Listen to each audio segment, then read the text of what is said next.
as for the repertoire chosen for the program, I just wanted to create a bang with my first commercial recording. So at the point of recording, I was working on the Elliott Carter Sonata, which is probably one of the most difficult works I ever had to work on, even today. And also, I had a really long relationship with Rachmaninoff's Second Piano Sonata, and both being Titanic sonatas in their own way. And well, they were only written 40 years apart, but they are of such different sound worlds. And I just thought that it would be a really, really cool combination. And a little bit more about this recording of the Rachmaninoff Second Piano Sonata is it's actually based on Horowitz's version, with some of my own additions here and there, or I might have just chosen passages that fit my pianism a little bit more than Horowitz. And of course, to round it out, I decided to include a very early suite of my own to kind of showcase myself as a composer as well.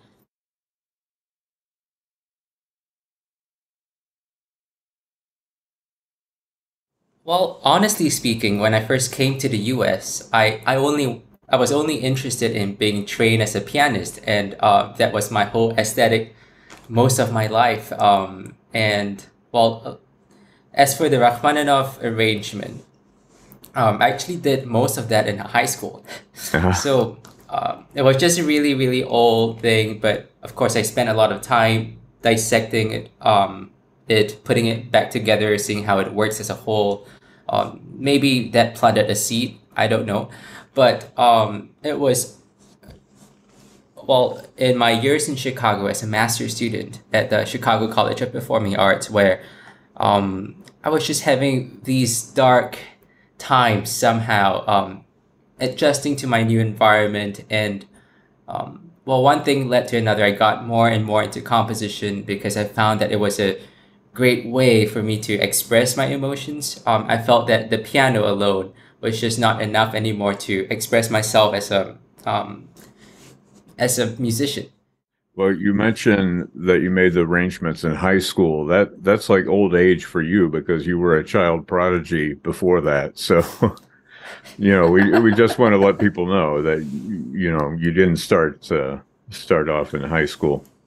But you mentioned Chicago. You've also studied at a couple of other places here in the U.S. in Bloomington at Indiana University, yeah, and then down in Cincinnati. So you're fairly close, being a Midwestern sort of person.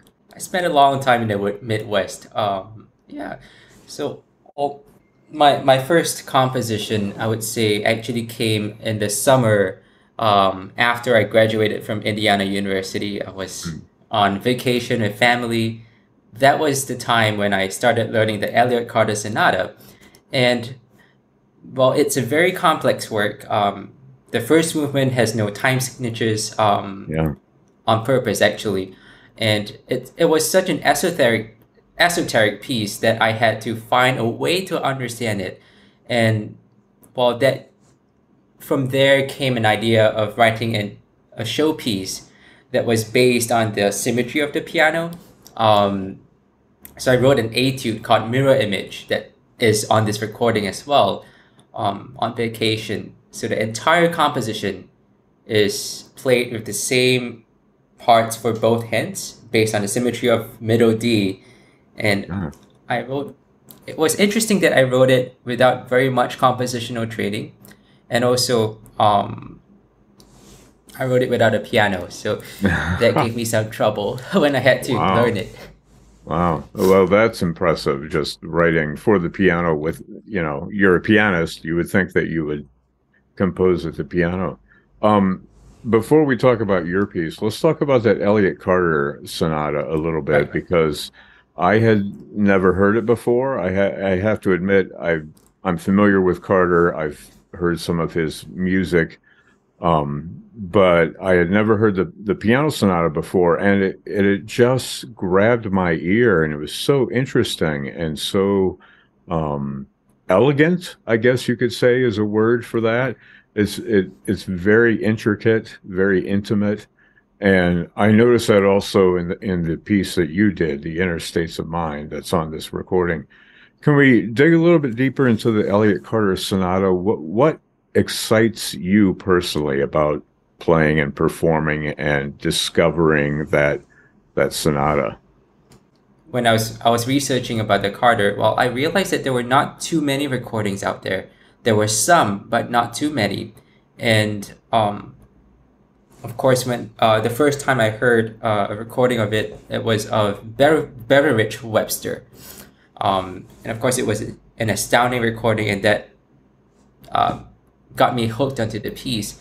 Firstly, even though Carter was known to write such complicated music that is probably associated with the start of the New Complexity movement, I found a lot of warmth in this piano sonata. Well, maybe because it's from the 1940s, and I would say that his aesthetic back then would be closer to maybe Aaron Copland or something along that line.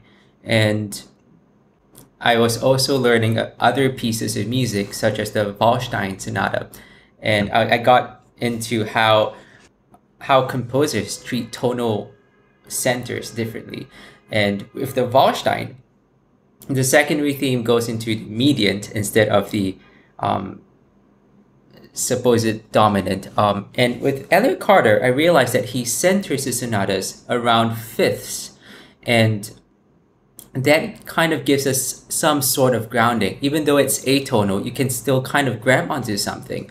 Yeah. And what really grabbed me about the Elliott Carter Sonata is also the beautiful and haunting secondary theme, which just sounds like something from a Gregorian chant even. Yeah. And that's reflected a little bit in one of the movements in your piece, in the benediction. I hear the ending kind of fading out, like Right. the second movement of the piano sonata by Elliott Carter. And I also, it's interesting that you include a paraphrase of "O Come, Emmanuel," that melody, Right. which is perfect for now Yes. because as we speak, we're in Advent, so that is an Advent hymn. But Yeah. why did you decide to? Well, let's go back and talk about Inner States of Mind from the beginning, and when we get there, we can talk about that. But Inner States of Mind, this is your third work in your catalog, or opus number 3. You already mentioned the mirror images that you adapted from that other etude.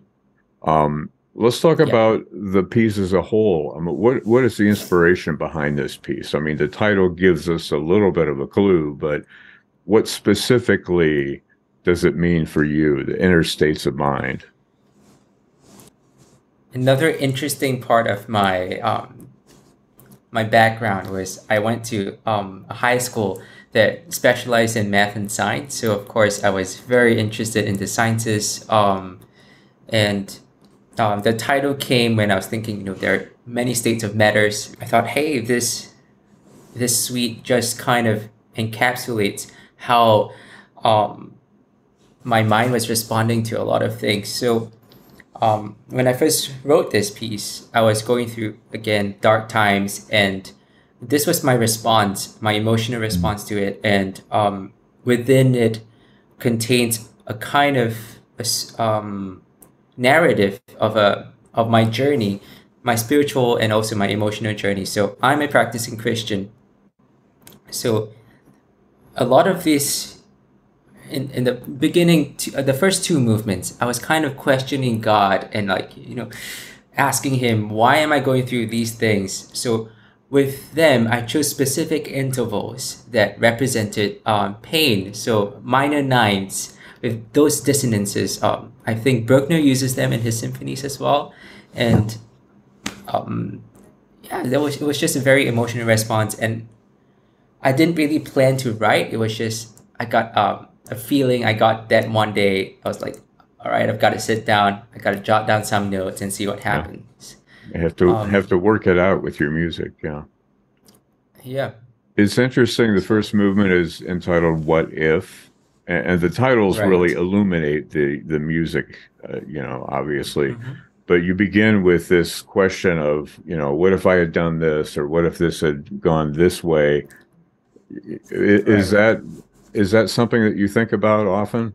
Sometimes, and Yeah. well, this kind of reflects the ongoing process that us musicians, us artists go through these questions of self-doubt, things like that. And of Yeah. course, the second movement, I was probably struggling with what, at that point of time, what I thought joy was all about. Was it just a facade, or Mm. was it something unattainable? And while the middle movement, mirror image, I found was really suitable as part of the set as well, to kind of encapsulate the chaos in my mind. And at a certain point, well, things can go one way or another, and I just came to a point of acceptance, and Mm. that's through a lot of I guess reflection, meditating, things like that. That it's like, okay, this is what I'm dealing with. And of course, the fourth movement, benediction, is a modern take of the hymn. So of course, a lot of the rhythms were kind of influenced by Elliott Carter's sonata, the Yeah. second movement, which opens with an irregular metered chorale theme. And with that, of course, I quoted one of my favorite Advent hymns, because why not? It was also just basically my personal cry to God.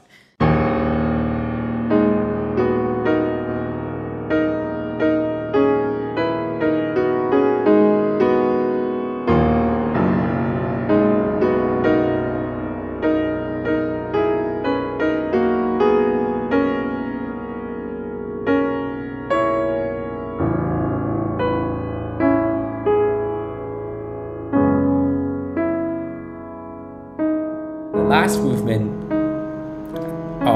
vantage point. This is when I see myself at some place in the future where I look down everything and come to an understanding of how things work together for good. So that Yeah. was kind of an emotional journey through that 14-minute set. It seems that this piece in particular, the questions that you raise and the statements that you make in this music sort of invites a follow-up. What are your plans for the future of this piece? It's been some time since I last publicly performed it. I last played it, I guess, in New York in the 2019 season. Of course, I have been writing other pieces. I'm up to Opus 12 at the moment. Mhm. Some exciting projects actually include a set of Singaporean art songs that will be premiered in the US come March and April, I think.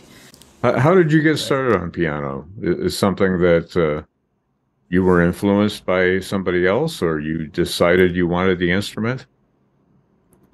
Well, there was a piano at home when I was growing up. My sister was the one who first had piano lessons, and of course, um, I wanted to follow suit. And I was just meddling around on the keys by myself until one day I begged my parents, I gotta have lessons. I want to learn the piano properly, and so I did. Of course, for a year I was copying my sister, so my sister was the one taking lessons. My mom probably paid her something to teach me, um, cost saving maybe. And eventually I got my own teacher, and think one thing led to another, and here I am, Yeah. completing my DMA in piano. So we can Right. chalk up your piano playing to sibling rivalry, right? I also understand that you developed a method for solving Rubik's cubes. What is that about? And teach me, because I've never been able to complete a Rubik's cube properly.